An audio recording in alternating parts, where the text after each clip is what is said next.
முரசொலி தலையங்கம் 16/5/2025. நேர்மையாக நடந்தாரா பழனிசாமி? பொள்ளாச்சி சம்பவத்தில் தான் நேர்மையாக நடந்து கொண்டதாக வெட்கமில்லாமல் பச்சை போய் சொல்லி இருக்கிறார் பழனிசாமி.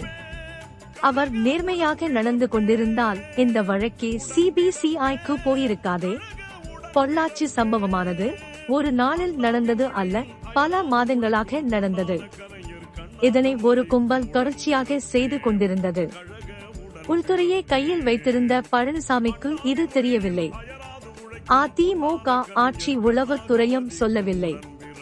உள்ளூர் காவல்துறையும் இதனை கண்டுபிடிக்கவில்லை. பாதிக்கப்பட்டவர் ஒருவர் அல்ல, பலரும் பாதிக்கப்பட்டுள்ளார்கள். முன்வந்து புகார் சொன்னவர்கள் சிலரே.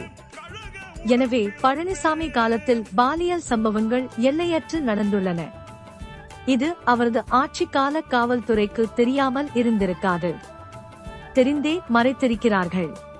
பாதிக்கப்பட்ட ஒரு பெண்ணின் தரப்பு 2019 ஆண்டு பிப்ரவரி 12 உயர் காவல்துறை அதிகாரிக்கு இதனை கவனப்படுத்துகிறார்கள். ஆனால் அவர் அதனை அலட்சியப்படுத்தி விடுகிறார். பாதிக்கப்பட்ட பெண்ணின் தரப்பு பிப்ரவரி 24 உள்ளூர் காவல் நிலையத்தில் புகார் தருகிறார். அந்த புகார் குற்றம் சாட்டப்பட்டவர் தரப்புக்கு எடப்பாடியின் போலீசால் தரப்படுகிறது. புகார் தந்தவர்கள் தாக்கப்படுகிறார்கள். இப்படி தாக்கியவர் யார்? அதிமுகவை சேர்ந்த பார் நாகராஜன். பொள்ளாச்சி நகராட்சி 34வது வார்டு அதிமுக அம்மா பேரவை செயலாளர் இவர். புகார் கொடுத்தவர்களை இவர் தாக்கினார். இந்த வழக்கில் இவர் கைது செய்யப்பட்டார். இவர் யார் என்று தெரிந்ததும் மறுநாளே ஜாமீனில் வெளியில் வந்துவிட்டார். இவரும் அதிமுக அமைச்சர் வேலுமணியுடன் இருக்கும் படங்கள் இணையத்தில் இருக்கின்றன. பொள்ளாச்சி பாலியல் வழக்கில் இப்போது தண்டனை பெற்றுள்ள அனைவருக்கும் இவர் நண்பர்.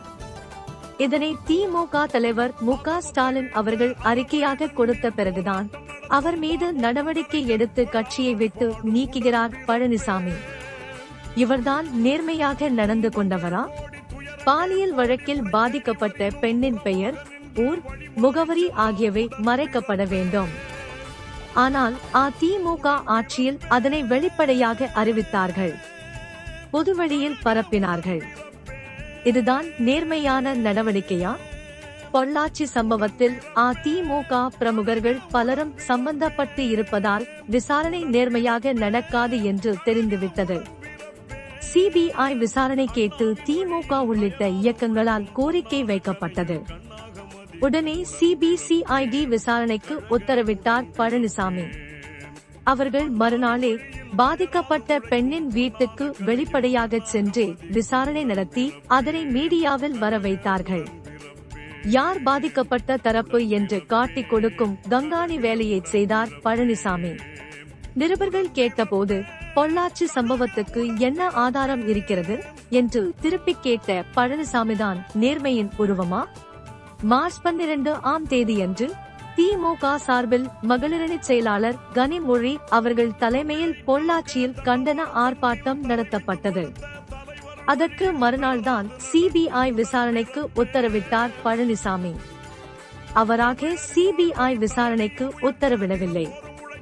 உத்தரவிடும் நிலைமைக்கு தள்ளப்பட்டார். இத்தகைய யோக்கியவான் இப்போது பேசலாமா? குற்றவாளிகளை நான் தான் கைது செய்தேன் என்கிறார் பழனிசாமி. விவகாரத்தை மறைக்க முடியாது என்று தெரிந்த பிறகுதான் கைது செய்தார். அதுவும் அதிமுக பிரமுகர்களை அவர் கைது செய்யவில்லை. மிக முக்கியமான குற்றவாளி அருளானந்தம். அவர் அதிமுக மாணவரணியில் இருந்தவர். ஹெரோன்பால் என்பவரும் அதிமுகவை சேர்ந்தவர். அவர்கள் இருவரையும் எடப்பாடி கைது செய்யவில்லை. அதிமுக பிரமுகர் அருளானந்தத்தை ஜனவரி 2021 சிபிஐ கைது செய்தது. அதன் பிறகுதான் அருளானந்தத்தை அதிமுகவில் இருந்து நீக்கினார் பழனிசாமி. 3 ஆண்டு காலம் அருளானந்தத்தை காப்பாற்றி வைத்திருந்த நேர்மையின் சிகரம்தான் பழனிசாமி. குற்றவாளிகள் குண்டர் சட்டத்தில் கைது செய்யப்பட்டு சிறையில் இருந்தார்கள். அவர்கள் குண்டர் சட்டத்தில் இருந்து விடுதலை செய்யப்படும் அளவுக்கு பலவீனமாக வழக்கை நடத்தியதும் பழனிசாமியின் ஆட்சி காலம்தான். அதிமுகவை சேர்ந்த ஹெரோன்பால் என்பவரை தப்பிக்க வைக்கும் முயற்சிகளை பழனிசாமி ஆட்சியில் செய்தார்கள். இதனை பத்திரிகைகள் எழுதிய பிறகுதான் அந்த முயற்சியை கைவிட்டார்கள். இந்த வழக்கில் அதிமுக பிரமுகர் ஜேம்ஸ் ராஜா என்பவரது காரை சிபிஐ பறிமுதல் செய்தது. ஆனால் பழனிசாமி ஆட்சி காலத்தில் இதனை செய்யவில்லை. இந்த வழக்கில் அதிமுக பிரமுகர் கிருஷ்ணகுமார் என்பவரது பெயர் அடிபட்டது. அவரை பழனிசாமி ஆட்சி கண்டுபிடிக்கவில்லை. இந்த குற்றத்தில் தொடர்புடையவர்களுக்கும் அதிமுக பிரமுகர்களுக்குமான தொடர்பை நக்கீரன் இதழ் வெளியிட்டது. நக்கீரன் நிருபரை எடப்பாடி பழனிசாமி பெயரை சொல்லியும் அன்றைய அமைச்சர் வேலுமணி பெயரை சொல்லியும் தான் மிரட்டினார்கள். இதனை அப்போதே நக்கீரன் இதழ் வெளியிட்டுள்ளது.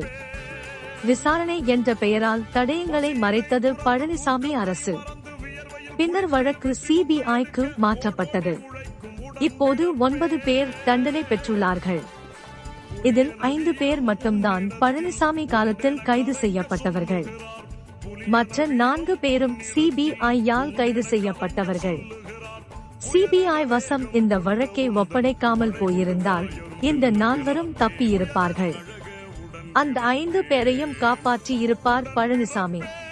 பொள்ளாச்சி சம்பவத்தில் முக்கிய குற்றவாளியான திருநாவுக்கரசுவை காப்பாற்ற முயற்சித்தது அதிமுக. இதனை திமுக தலைவர் மு.க. ஸ்டாலின் அவர்கள் அறிக்கை மூலம் அம்பலப்படுத்தினார். அதன் பிறகுதான் வேறு வழியில்லாமல் கைது செய்தார் பழனிசாமி. நான் நேர்மையாக நடந்து கொண்டேன் என்று இப்போது சொல்லும் பழனிசாமி, அப்போது பொள்ளாச்சி காவல்துறை அதிகாரிகள் மீது ஏன் நடவடிக்கை எடுத்தார்? கோவை மாவட்ட போலீஸ் எஸ்பி பாண்டியராஜன் கட்டாய காத்திருப்பில் வைக்கப்பட்டார். பொள்ளாச்சி துணை எஸ்பி ஜெயராம் மாற்றப்பட்டார். பொள்ளாச்சி கிழக்கு காவல் நிலைய இன்ஸ்பெக்டர் நடேசன் மாற்றப்பட்டார். நேர்மையாக நடந்திருந்தால் இவர்கள் மீது நடவடிக்கை எடுக்க வேண்டி வந்திருக்காதே. சிபிஐ விசாரணைக்கு உத்தரவிட்டதை சாதனையாக சொல்லிக் கொள்கிறார் பழனிசாமி. 2019 நாடாளுமன்ற தேர்தலுக்கான தேதியை மார்ச் 10 தேர்தல் ஆணையம் அறிவித்தது. பொள்ளாச்சி விவகாரம் தேர்தலில் பாதிப்பை ஏற்படுத்திவிடுமோ என அஞ்சி 2 நாள் கழித்து, அதாவது மார்ச் 12 சிபிஐ விசாரணைக்கு பழனிசாமி பரிந்துரைத்தார்.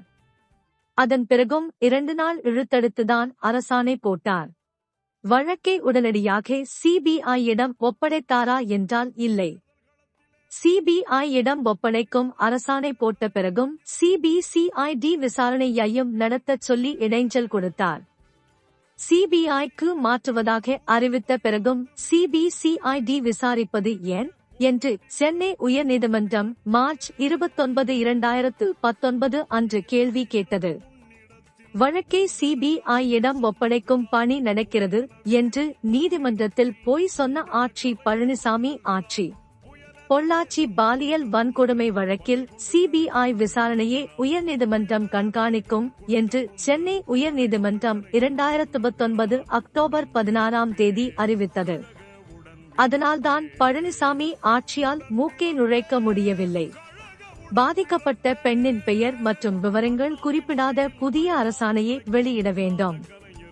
சம்பந்தப்பட்ட பெண்ணின் பெயரை செய்தியாளர்களின் சந்திப்பின் போது பயன்படுத்திய காவல் அதிகாரி மீது துறை ரீதியான நடவடிக்கை எடுக்க வேண்டும். பெயரை பயன்படுத்தியதால் அப்பெண்ணிற்கு ஏற்பட்ட பாதிப்பிற்காக 25 லட்சம் நஷ்ட ஈடு வழங்க வேண்டும் என சென்னை உயர் நீதிமன்றம் மார்ச் 15 உத்தரவிட்டது. இது பழனிசாமி ஆட்சியின் நேர்மையின்மைக்கு சாட்சியம் அல்லவா? சம்பவம் நடந்தது முதல் தீர்ப்பு வந்த நாள் வரை எந்த நேர்மையான செயலையும் பழனிசாமி செய்யவில்லை. நேர்மை என்பது எல்லாம் ரொம்ப பெரிய வார்த்தை. அதை பழனிசாமிகள் பயன்படுத்தக்கூடாது. அண்ணாவின் வழியில் அயராது உழைக்கும் பொன்னான கலைஞர் கண்ணாக மதிக்கும் உடன்பிறப்பே, கழக உடன்பிறப்பே.